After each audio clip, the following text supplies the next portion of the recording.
I found out my girlfriend faked a pregnancy because she forgot to crop a watermark. That's it.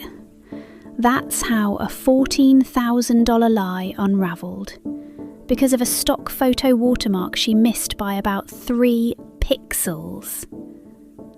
I met Tessa at a party in 2021. She was funny and intense and paid attention to me in a way that felt new. I was a developer making about $85,000. Tessa worked part-time at a clothing store. She was figuring things out, and I didn't mind covering the rent while she did. I'd never had someone who seemed so interested in my life. What I ate, where I went, who I talked to. That's the thing about control. At first it feels like attention. By year 2, she was calling me 5 or 6 times during the workday. If I didn't pick up, I'd come home to crying and accusations. She thought my friend Marcus was disrespectful. I lost people gradually. Not because she told me to cut them off. She'd just make it exhausting to see them. A guilt trip before I left. Tears when I got back. A fight the next day about something unrelated. Eventually it was easier to stay home. I knew something was wrong. I just didn't know what to call it. I still don't love the word abuse because she never hit me. But whatever it was working. By the time I wanted to leave, I didn't have anyone to leave to. January 2024. I told Tessa I needed space. Not a breakup, just some room to reconnect with people, maybe see a therapist. She told me she was pregnant. I believed her. Immediately. Completely. She quit her job, morning sickness. She said we needed a bigger apartment, a safer car, prenatal vitamins, baby furniture. I spent about $14,000 in 2 months. New apartment deposit, used SUV, a crib I assembled in an apartment we hadn't even moved into yet. I proposed with a ring I put on a credit card. She showed me ultrasound pictures on her phone. I looked at them the way you look at ultrasound pictures, trying to see a face in the static, feeling proud of something I couldn't really see. This went on for weeks. I told my parents. My mum cried. Then Tessa asked me to grab her phone to check a delivery notification. There was a text from her friend Megan on the lock screen. "Girl, how long are you going to keep this up? What happens when there's no baby in 9 months, lol?" I should have confronted her right then. Instead, I set the phone down and told her the delivery was delayed, and went to the bathroom and sat on the edge of the tub. I don't know how long I sat there. I remember the tile was cold. Part of me immediately started making excuses for her. Maybe Megan was joking. That's what 2 years of someone controlling your reality does. You stop trusting your own eyes. I pulled up the ultrasound picture she'd sent me and zoomed in. And there, in the bottom right corner, cut off but visible, was part of a watermark. A stranger's baby. She'd shown me a stranger's baby and I'd cried looking at it. I didn't sleep that night. I lay next to her and ran the same loop. Leave now or leave smart. If I walked out, she had access to my bank account, she was on the car registration, and our lease had both names on it. I decided to plan. That sounds clean when I say it. It wasn't. It was me lying awake for 6 hours while she slept, alternating between rage and this weird guilt, like I was the one doing something wrong by knowing the truth and not saying it.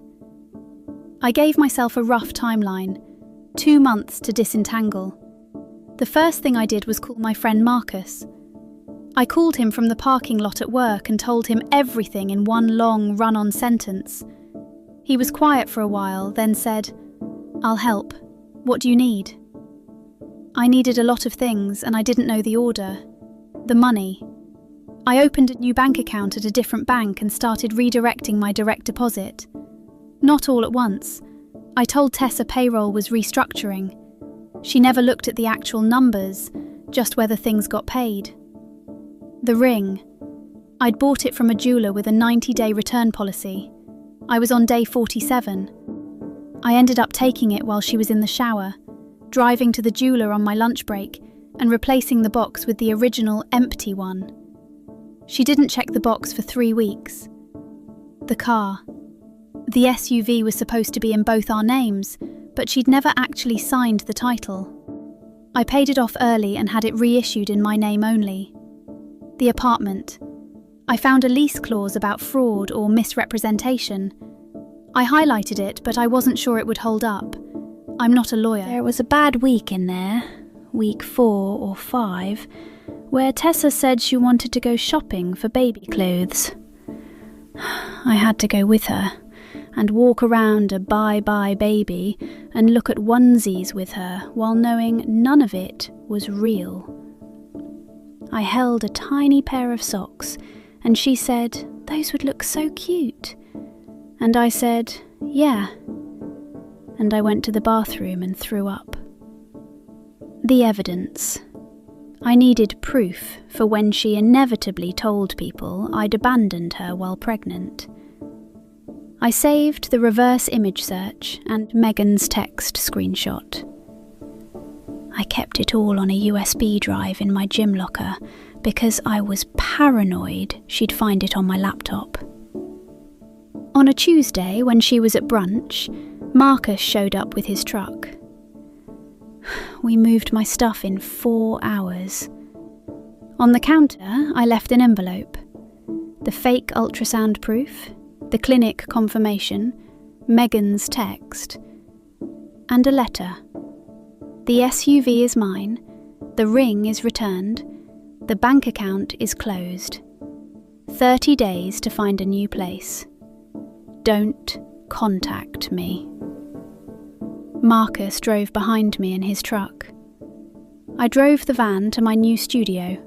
Month-to-month lease, 600 square feet, nothing in it but a mattress on the floor. I sat on the mattress. Marcus brought in the last box, looked at me and said, "You good?" I wasn't, but I was going to be. She tried everything. Showed up at my office. Security walked her out. Called Marcus. He said he'd call the police. The cycle was rage, then sadness, then bargaining, then rage again. She told people I'd left her while pregnant. I'd expected that. I sent the evidence folder to my parents, my sister, and 3 people I knew would talk. The ultrasound was fake. The clinic had no record.